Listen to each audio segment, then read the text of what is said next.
Alright, welcome back to Ranma Half Anime Review, episode number, I think this is 36. Yes, 36. We are reviewing the 8th episode of the Ranma Half remake, known as Darling Charlotte. Now this episode is adapted from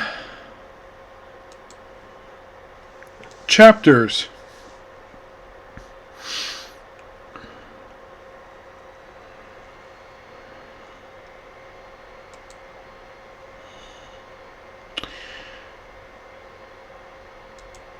23 to 25.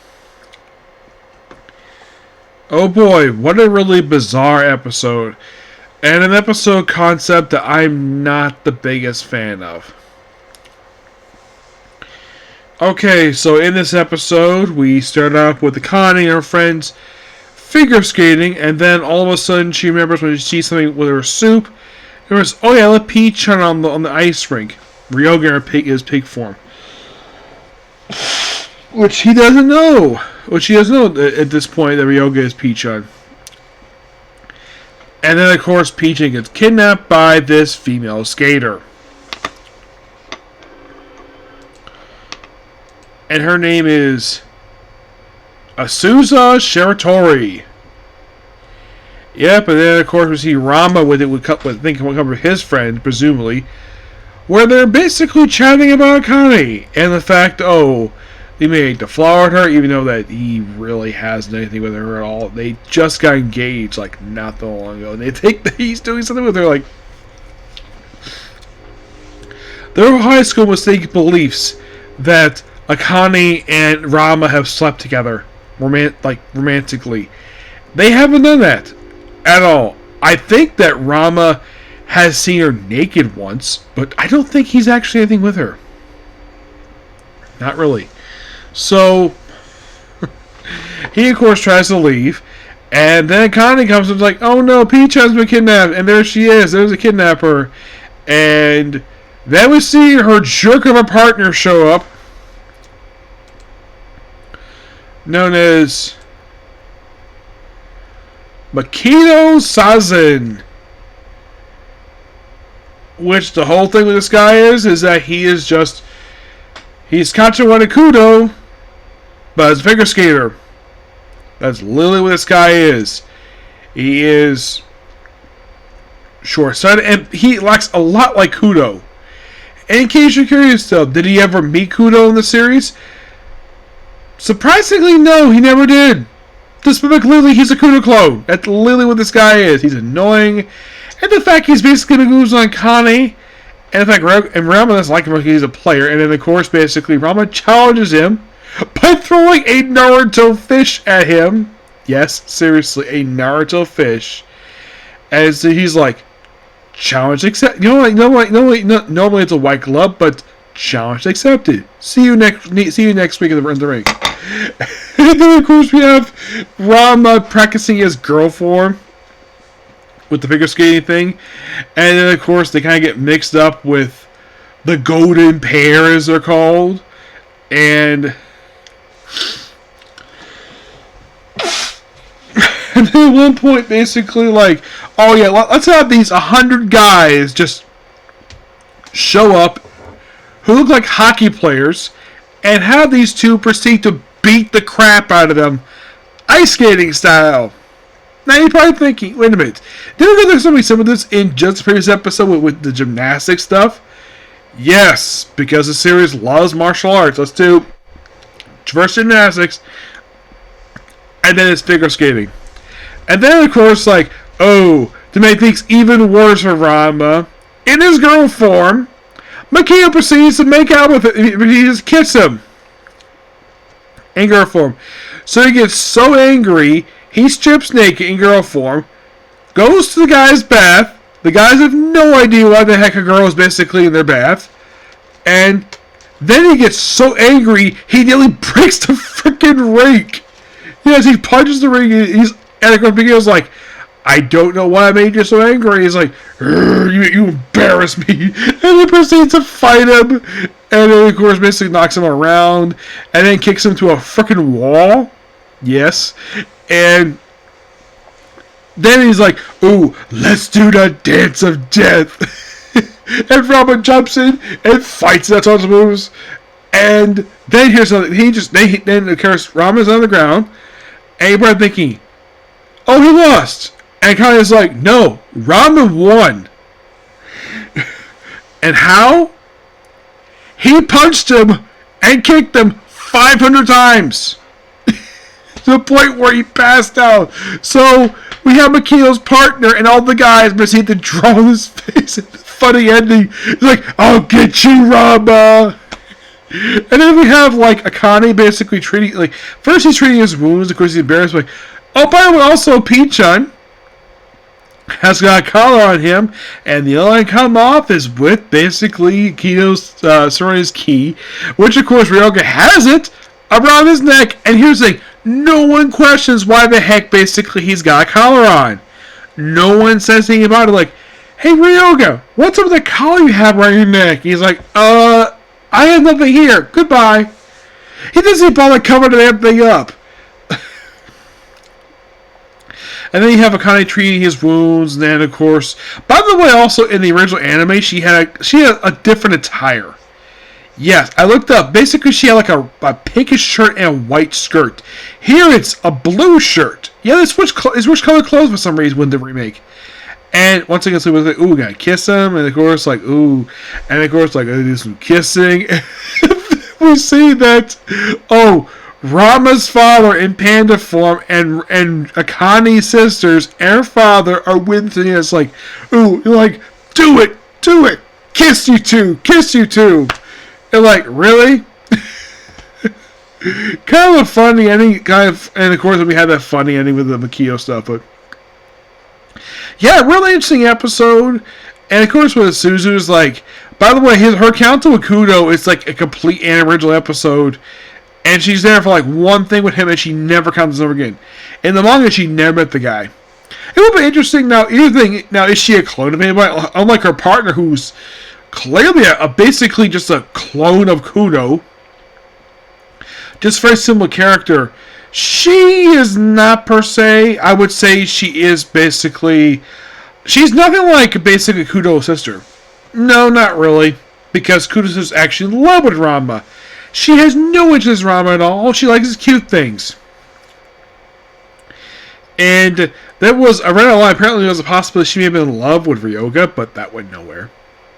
No, seriously. Ryoga did find his actual true love, and it's not Akane. Spoiler, but yeah, he doesn't do that.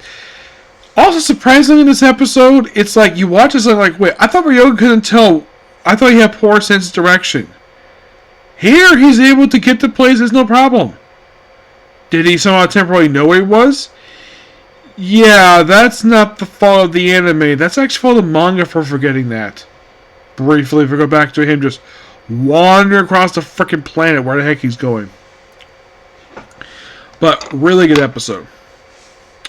Not a fan of the finger scares per se. I like Kyoto better. Kudo's sister better characters too, because at least his sister basically is, at least Kadachi is more interesting. Because, of course, basically, she's not, well, now she's, basically, she comes from a very odd family, and the fact that Kudo has no problem with Ranma dating his sister, as long as he has Akane. And the fact that he wanted, basically, Ranma to lose, basically, supporting his sister, she's like, oh, hi, dear brother. He's like, sister. And, of course, he practically threw in the match. The whole thing with him is, like, kind of a recurring gag. Now, those of you curious, when he gagged into this episode, or anything like something with hair, not really. No, this is basically a standard type of episode that we have for the series, but nothing really much to introduce aside from two new characters who really don't do anything more of the course series. They did make a cameo in an OVA, but aside from that, like I think I after these two episodes. Makudo does not this episode and probably get back the next episode. He's probably not appearing in the series. No, he's not big of a character. He only appears for a small handful of chapters. I mean, I'm looking at basically like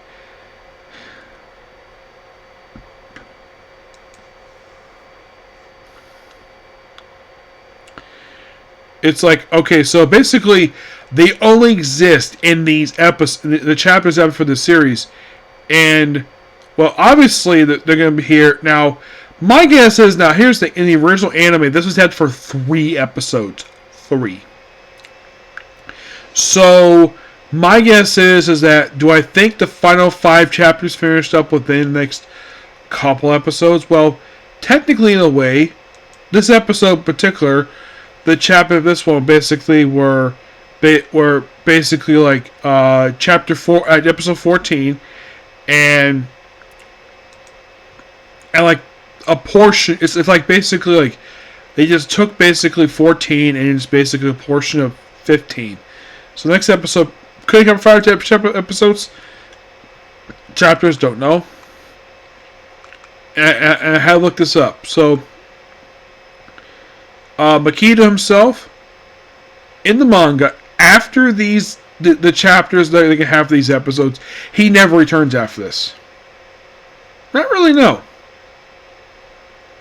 Oh, by the way, he is actually in Inuyasha, believe it or not. Yes. He is the voice of Ryosei. Who is that?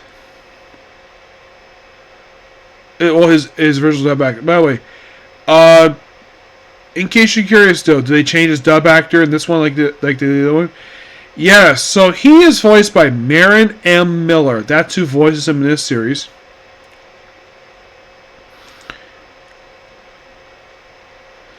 His partner, Azusa Shiratori, is voiced by Kaylee Mills. Originally, she was voiced by Kathy Westlock. Yep. Oh, Makito, he was originally voiced for the series by Ian. I get the thing here. Ian James Carlett. You're thinking, well, who's that? Well, he was the first English dub actor for Goku. I believe he also took over from Moroku in Yasha Princess Half Demon. I believe he did. Yeah, he did. He took over for Komaru. In case you're curious, though, like, he voiced him in the original series, but I'm surprised they bring him back. Well, he's also voiced Dr. Tofu. And you're probably thinking, is the new actor who voices Dr. Tofu, is he, like, because he also voiced Dr. Tofu as well.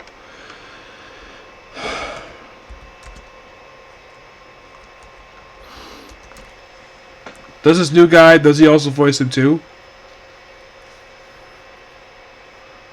No. This is interesting when it comes to Dr. Tofu.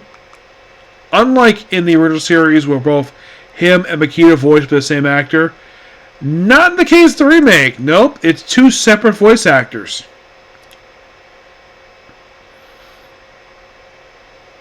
Yeah.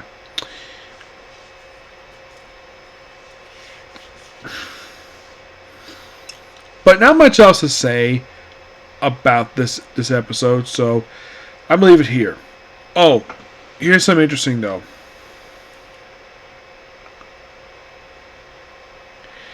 Apparently, also, I think it's sub actor. I think it is.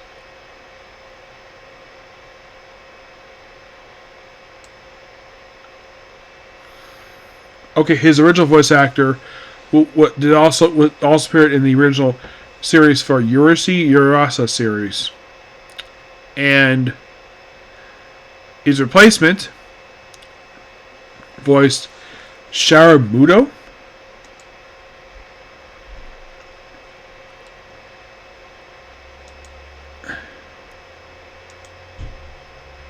I think it's just a supporting character.